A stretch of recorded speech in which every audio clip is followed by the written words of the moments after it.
Good morning and welcome to this week's Playmakers. I'm Caitlin. And I'm Cassie. This will be our last show of the semester, but we've got a lot to talk about. The softball and track and field teams will be headed to their conference championships.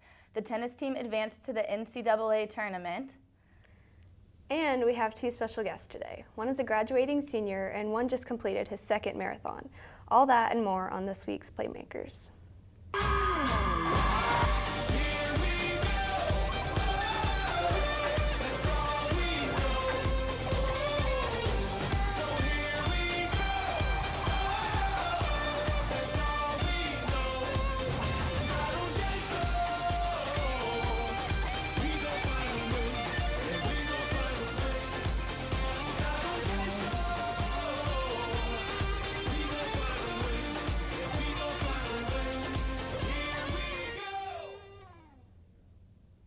Our lead story this week is the success of the women's tennis team. Fresh off a Big 12 Conference Championship, the Jayhawks entered the first round of the NCAA tournament as the 14 seed.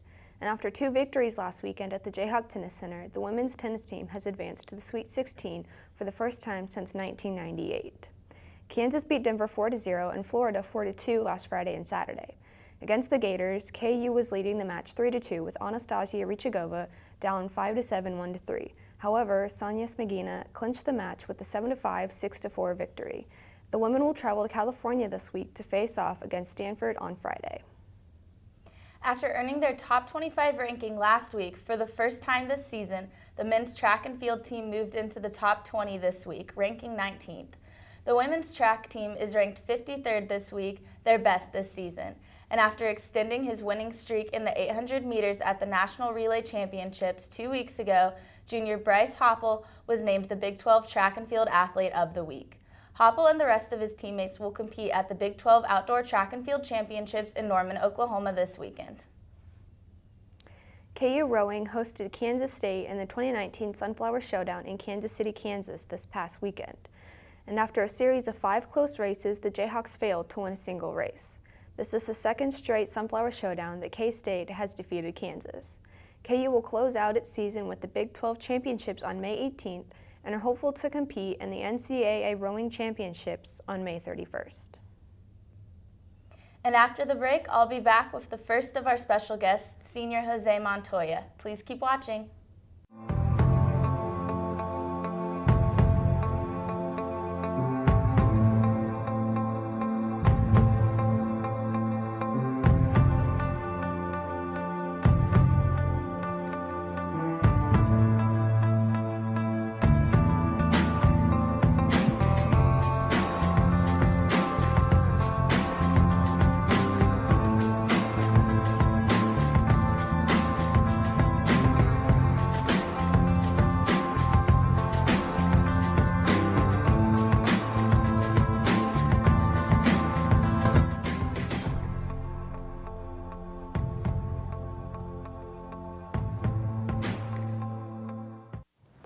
You may not hear it at first, but it's there.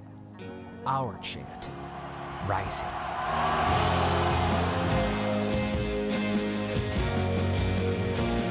On this summit, callings converge, voices unify into a chorus that sounds out for good, for greatness. Can you hear it? Okay, we're back with our guest, Jose. Jose is a graduating senior. So tell me, what were you involved with at KU? Did a lot of cool things at KU during my time here as a Jayhawk. One of my favorite is being a sports anchor with KUJH. Very exciting. So welcome to our sports show. Yes. So what was your favorite memory with that? So this past year I got to go to Salt Lake City to cover the basketball team. And then other trips I made this year was Oklahoma State and Kentucky. Oh, wow. What did you do there? So I did packages and covered the team in a bunch of wide angles. So that was pretty cool. Okay, yeah, that's really exciting. So I hear you're also involved with band. Yes, so a big part of my past 4 years at KU was part of the Marching Jayhawks. Okay. So that was very exciting. Got to go to all the football games, part of the basketball band, got to travel around and do a bunch of cool different things. Yeah, so how long have you been involved with band? So I started in middle school, and that Okay. was so much fun that I decided, well, in college I wanted to try out marching band because I didn't get to do that during high school. Okay. So for the first time, put on a sousaphone, and that was it. That's what I wanted to do. So a sousaphone. Yes. Can you explain that to me? I know nothing about So instruments. it's a big thing that goes around your head. It resembles the tuba. It's so much fun to play. Wow. Okay, so out of the two, which do you like better? Did you like band or did you like sports reporting or? I think being in front of the camera talking about sports is where my passion really relies on. Okay, so then what are your plans after you leave KU? So this summer I'll be in Washington, D.C., and wow. I'll be with the Fund for American Studies helping in the Journalism and Communications Department. Okay, so then after that, do you have any plans or? And then I'll head off to Knox College and work in their athletic department. Awesome, so you're sticking around the sports scene. Yes, definitely. How did you get the job at Knox? Like what? So we have took you a there? professor here, Dr. Max Utzler, who graduated there, and I reached out to him and said I'm interested in working in college athletics. Okay. And he told me about this university, and I connected with the athletic director there. Nice. So are you still going to be in front of the camera at all there or? So I'll be working inside communications and Yeah. hopefully bringing a video element to what they do at Knox. Okay, that's awesome. Well, we wish you luck with your future and thank you for coming on our show today. We'll be back with more news in a minute.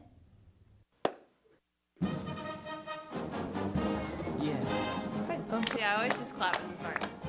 This is where everyone's talking amongst themselves. Do you know how to do it? Do you know how to do it? Are we supposed to smile? When do we start? Somebody over here already started. Can we talk about the piccolo part? It's the most complicated one. It is. If you listen, you're doing it when the band's not playing. You have to tell me when it starts. I still don't know. Here we go.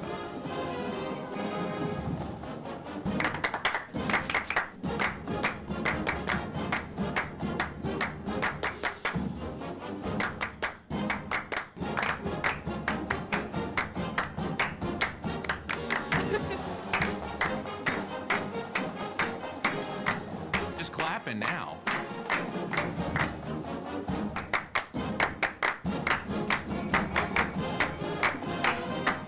No humps. Nailed it. I practiced this morning. Mine was just two people.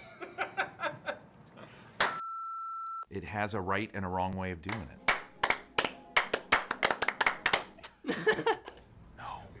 No. Wrong. I like my way better. I don't know how to do the end. It's just I don't know the head.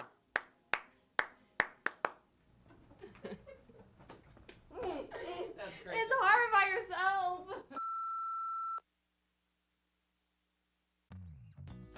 In 2018, 22 billion water bottles ended up in a landfill. A smart way to prevent waste is by using a reusable water bottle.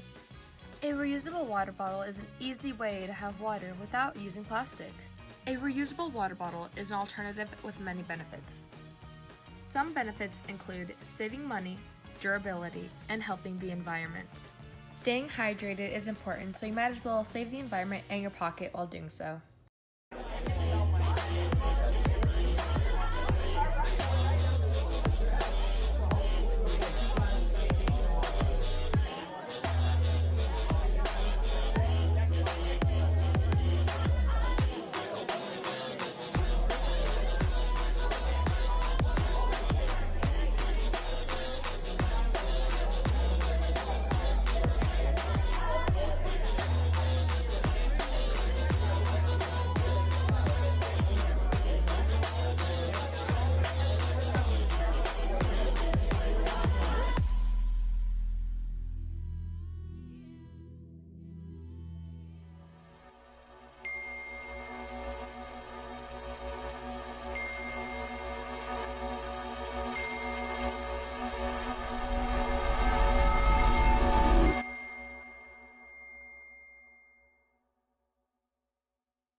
Welcome back, I'm Courtney.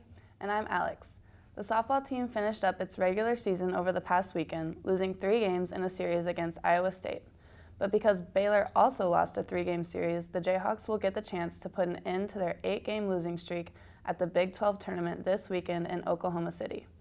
As the number 6 seed, Kansas will face number 4 Texas Tech, and number 1 Oklahoma in pool play on Friday.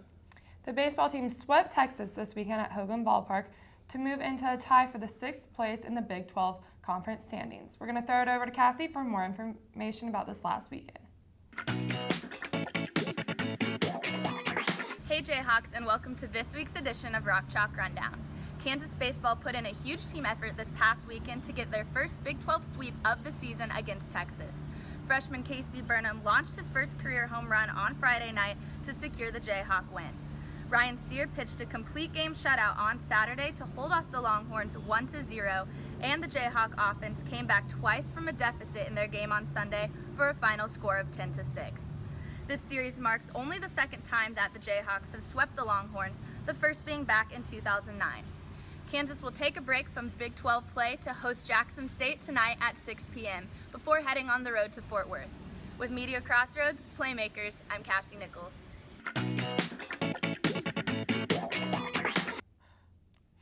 The football team has picked up a few more recruits for the 2020 season. Keith Miller, a 3-star wide receiver from Texas, committed in April, while Shawnee Mission South's Will Huggins and Topeka's Devon Shai Harden committed in late March. The addition of Huggins and Harden will give the Jayhawks a new tight end as well as a versatile quarterback, as well as a stronger local fan base. We're going to take another quick break, and then I'll be back with our next guest, Jonathan Felton. Jonathan's manager for the men's basketball team, but just recently completed his first marathon. Please keep watching.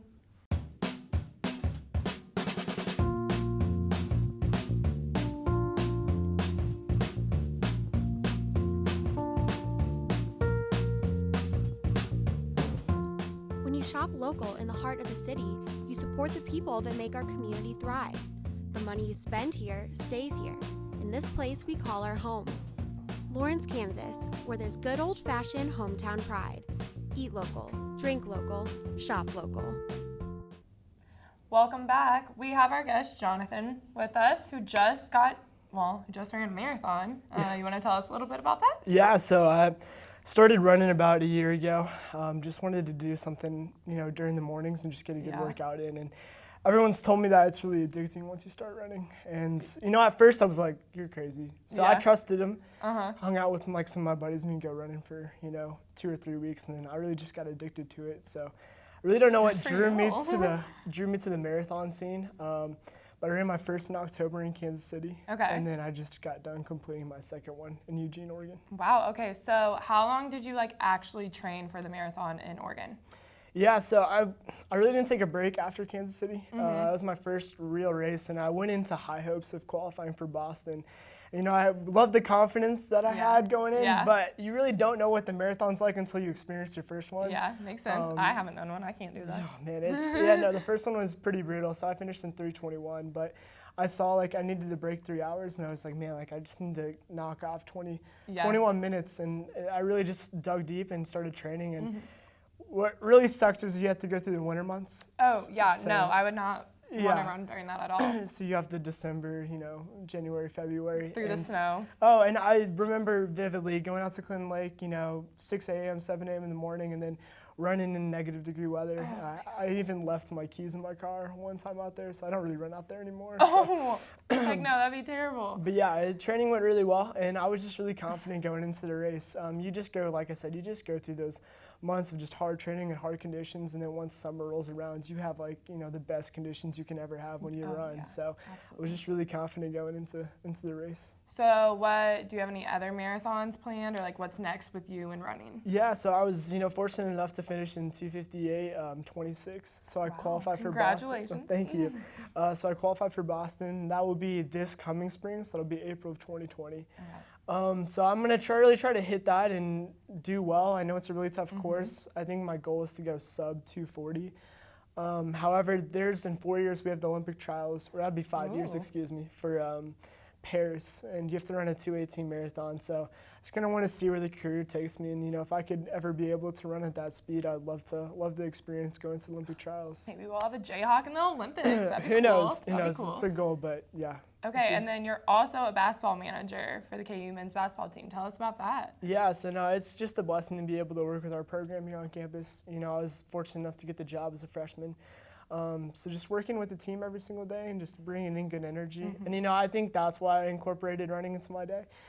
You wake up, you hit your own personal goals, and then you're able to bring that good atmosphere into the team, whether that's practice or just working in the equipment room where us managers work. Yeah. And just being around the team and the coaching staff. So I think that was the biggest thing that I took away is every day, you're going to wake up early, you're going to go after your goals of what you have, and then you're going to be able to just be that positive light that you have in other people's lives and what we have for the team. So, awesome. All right. Well, we wish you the best of luck the rest of the year. Thank you for joining us. We'll be right back after break.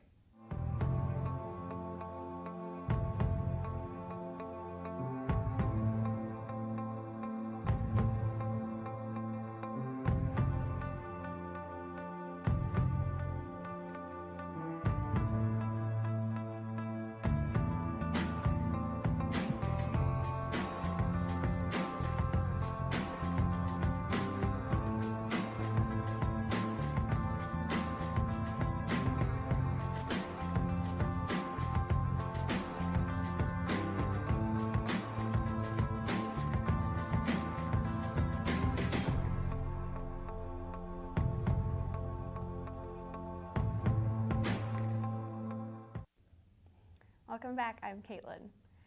There will be some new faces joining Coach Brandon Schneider at KU women's basketball games next season. Schneider brought in Larry Tidwell and Jasmine Player to fill the openings left when Aqua Franklin and Jory Collins became head coaches at Lamar and North Dakota State. Tidwell brings in more than 25 years of coaching experience, and Player another 9 years of coaching, as well as 4 years of playing professionally in various international leagues. The University of Kansas Recreation Services last week named KU Ice Hockey as the Club Sport of the Year.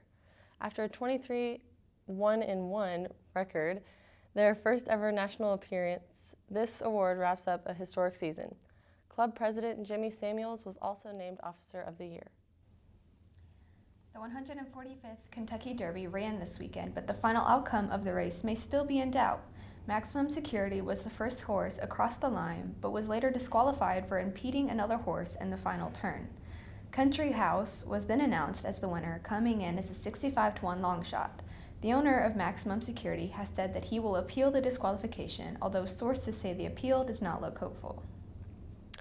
And that's about all we have for you today. Thanks for watching us this semester, and good luck to all of you with your finals. The Playmakers will be back in the fall to bring you all the latest sports news and information from local high schools to the professional ranks and everything in between. See you in August.